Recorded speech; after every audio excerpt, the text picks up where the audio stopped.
Hello and welcome to the astronomy forecast for Eastern Canada. So let's zoom in to the right area, about here.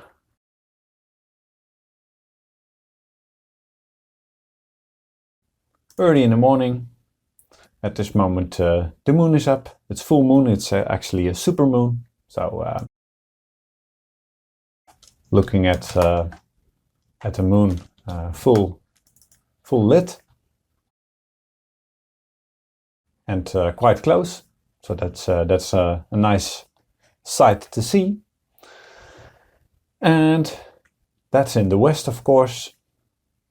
Now, if we go over to the east, there's something special to see in the southeast, because what we see there is 4 planets lined up, and actually this one you're unable to see. So Saturn, Jupiter and Mars are visible early in the morning for early rises, so it's 6:40 here. That's what you see at this moment, and it goes on until sunrise. And of course, with the spring coming, the sun will rise more and more early. So if we just slip back in time a bit, then you will see that during the coming days, this conjunction of Saturn, Jupiter and Mars will keep on happening.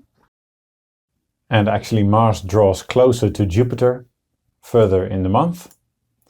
And at some point we get a nice surprise, because on March 18 the moon will visit this conjunction. So you'll have Saturn, Jupiter, Mars and the moon shining together, and Mars has the most color, shining as a brownish red dot.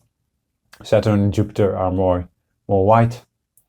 But this should be a beautiful sight in the early morning until sunrise. Now if you go to the evening, you'll see that after the sun sets in the west, something else is going to show quite nicely, and that is Venus. So up in the west, Venus will shine like a very bright star after 8 o'clock in the evening, after sunset, and you will see Venus shining brilliantly in the evening sky. And even if I go back to today, let's go back there, you see that Venus already shines at March 10, and then on 11, 12, you see that Venus even will go higher up in the sky, and you'll see it shining like a beacon in the evening. Now, if you don't know where the west is, or you don't have a clear look towards the horizon, you think, where is it? Then you could first try to look up the plow. We call it the ladle or the saucepan.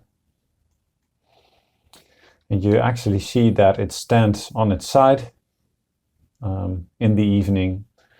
But what you got to do is draw a line between the front 2 stars and draw that line up away from the saucepan towards a star called Polaris.